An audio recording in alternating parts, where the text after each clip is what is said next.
Assalamualaikum dan salam sejahtera. Nama saya Wan Ehsan Sabri bin Wan Umar, nombor kad matriks 302640. Hari ini saya akan membentangkan pengenalan bagi tajuk ketirisan dalam perolehan kerajaan. Perolehan kerajaan merupakan bahagian yang sangat penting dalam pengurusan kewangan awam. Ia mencerminkan tahap integriti, ketelusan dan keberkesanan pentadbiran kerajaan. Namun begitu, isu ketirisan dalam proses perolehan di Malaysia kini semakin membimbangkan. Menurut laporan berita harian bertarikh 1 hingga 2 Oktober 2020, masalah ini berpunca daripada amalan rasuah, penyalahgunaan kuasa serta ketidakpatuhan kepada prosedur operasi standard iaitu SOP oleh penjawat awam. Keadaan ini bukan sahaja menyebabkan pembaziran sumber negara tetapi juga mengurangkan keyakinan rakyat terhadap institusi kerajaan. Menurut Ketua Pesuruhjaya SPRM, Datuk Seri Azam Baki, hampir separuh daripada kes siasatan SPRM adalah berkaitan dengan ketirisan dalam perolehan kerajaan. Hal ini menunjukkan bahawa masalah ini sudah berakar umbi dalam sistem pentadbiran awam. Selain menyebabkan kerugian kewangan, ketirisan juga menjejaskan kualiti pelaksanaan projek kerajaan. Sebagai contoh, sebuah projek pembinaan jalan raya bernilai RM1 juta di Sarawak dilaporkan tidak memenuhi spesifikasi kerana kontraktor telah memotong kos. Akibatnya, jalan tersebut cepat rosak dan menyebabkan kerugian besar kepada kerajaan. Antara punca utama ketirisan ialah pelanggaran SOP perolehan oleh penjawat awam.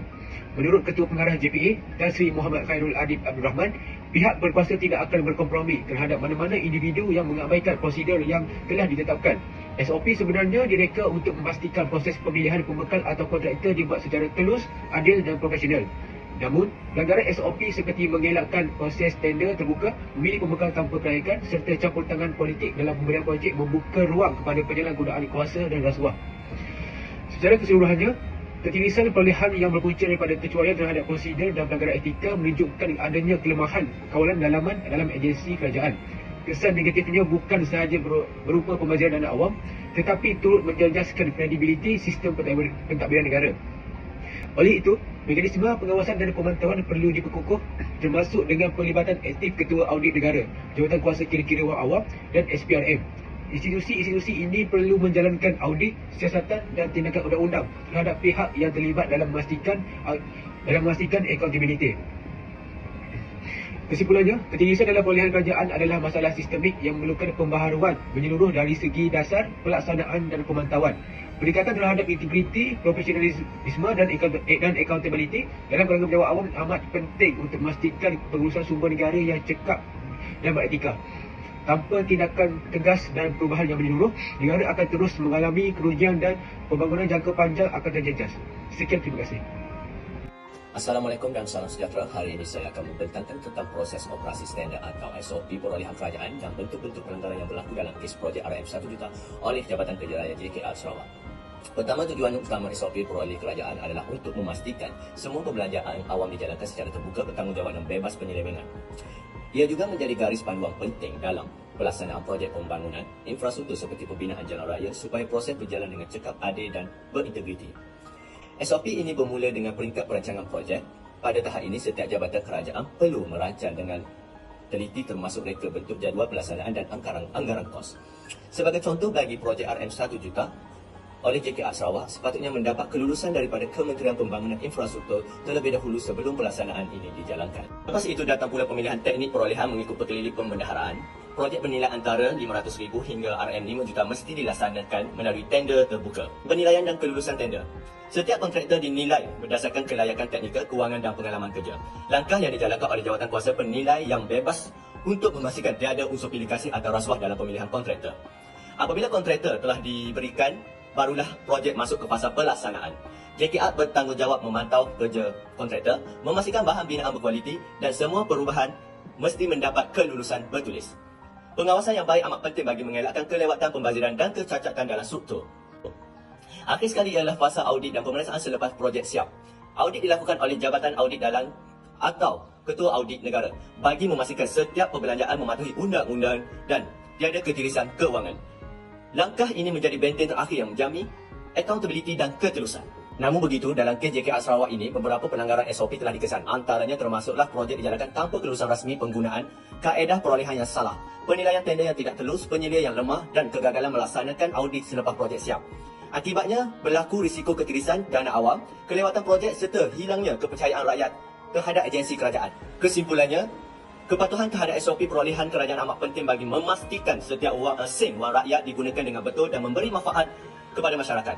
Dalam perkhidmatan awam, integriti bukan sekadar satu kewajipan dari sudut undang-undang, tetapi juga amanah moral yang perlu dijaga oleh setiap penjawat awam demi kepentingan rakyat dan negara. Sejak kebelakangan ini, beberapa kes keterisan perolehan kerajaan yang melibatkan penjawat awam telah menunjukkan bahawa cabaran untuk mengekalkan etika dan integriti pada tahap yang tinggi masih lagi wujud. Menurut Suruhanjaya Pencegahan Rasuah Malaysia SPRM pada tahun 2020, hampir 50% siasatan dijalankan melibatkan isu perolehan kerajaan. Statistik ini menggambarkan betapa seriusnya masalah yang berlaku dalam perolehan awam. Sebagai contoh, laporan media menunjukkan terdapat projek pembinaan di jalan di Sarawak yang mengalami kerosakan awal akibat ketirisan dan pengurangan kualiti pembinaan sehingga mengakibatkan kerugian juta ringgit kepada kerajaan. Ini menurut Berita Harian pada tahun 2020. Hal ini jelas mencerminkan bagaimana kegagalan penjawat awam untuk mengekalkan etika telah memberi kesan kepada kesejahteraan rakyat. Kajian-kajian terdahulu juga menunjukkan bahawa salah laku perolehan sering berpunca daripada kelemahan integriti individu dan organisasi. Menurut Johnston 2018, rasuah dalam sektor awam berlaku apabila terdapat peluang, dorongan dan kelemahan dalam mekanisme kawalan dalaman. Teori agensi turut menjelaskan bahawa hubungan antara kerajaan dan penjawat awam seringkali membuka ruang kepada penyalahgunaan kuasa, terutamanya apabila ejen lebih mengutamakan kepentingan diri berbanding kepentingan majikan atau rakyat. Walau bagaimanapun, tidak semua penjawat awam bersikap sedemikian. Institut Integriti Malaysia pada tahun 2021 melaporkan bahawa pelbagai program pendidikan, etika dan integriti yang dilaksanakan untuk meningkatkan kesedaran serta pengetahuan penjawat awam tentang kepentingan integriti. Hasil kajian oleh WOK 2023 mendapati bahawa tahap integriti individu dalam kalangan penjawat awam dapat ditingkatkan melalui pendedahan berterusan nilai moral, latihan beretika serta penguatkuasaan undang-undang secara konsisten. Selain itu, penguatkuasaan undang-undang yang tegas juga memainkan peranan yang penting dalam mewujudkan kesedaran bahawa setiap tindakan yang tidak beretika mempunyai implikasi undang-undang yang sangat serius. Sebagaimana ditegaskan oleh Transparency International 2021, persekitaran organisasi yang mempunyai mekanisme kawalan dalaman yang kukuh akan dapat mengurangkan berlakunya salah guna kuasa. Nilai etika dan integriti juga harus dilihat dari sudut tanggungjawab sosial.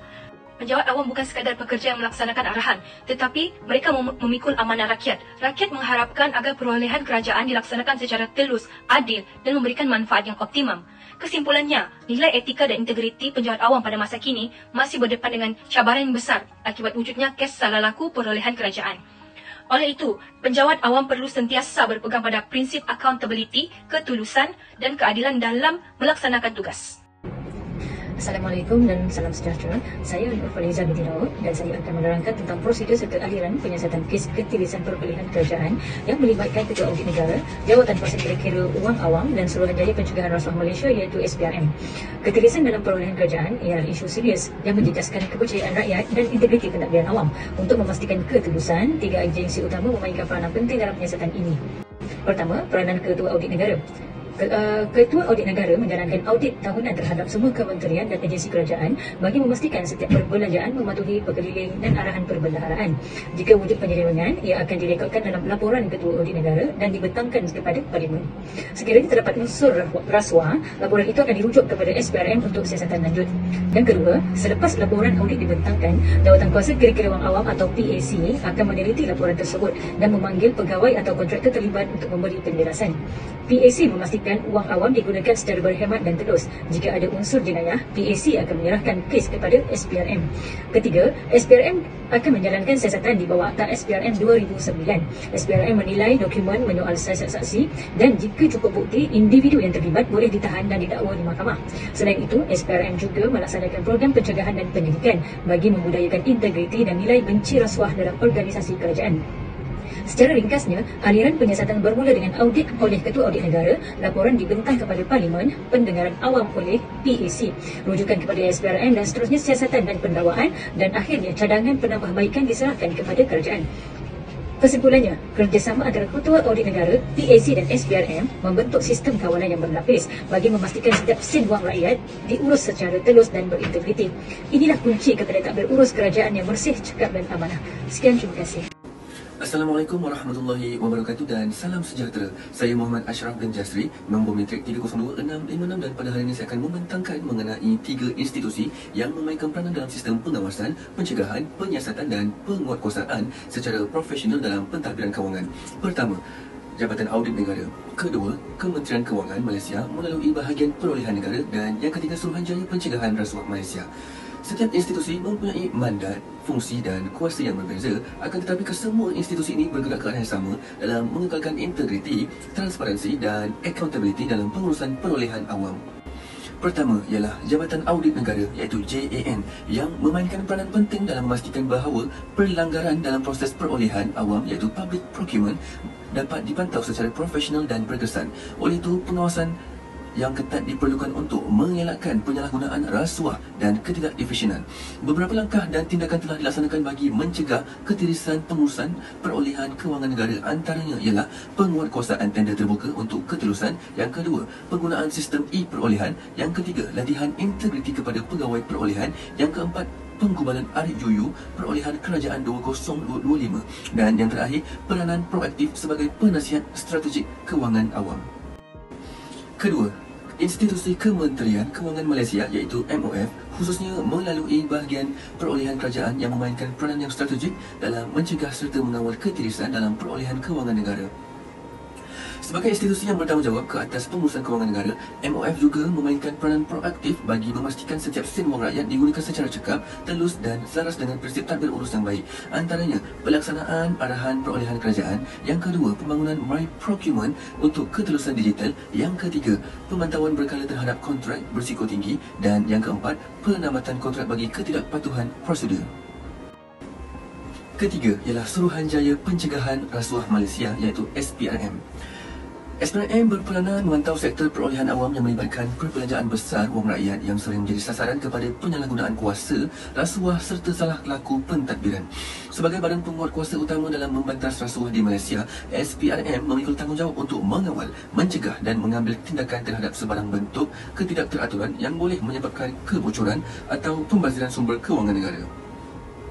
SPRM berperanan dalam memastikan integriti perolehan kewangan negara ini dipatuhi dengan melaksanakan langkah-langkah iaitu pencegahan proaktif dan pelaksanaan sistem pengurusan integriti iaitu SPI. Yang kedua, siasatan dan pendakwaan pelanggaran undang-undang. Yang ketiga, pemantauan melalui My Procurement. Yang keempat, latihan dan kempen kesedaran integriti. Dan yang terakhir, perlindungan pemberi maklumat iaitu whistleblower.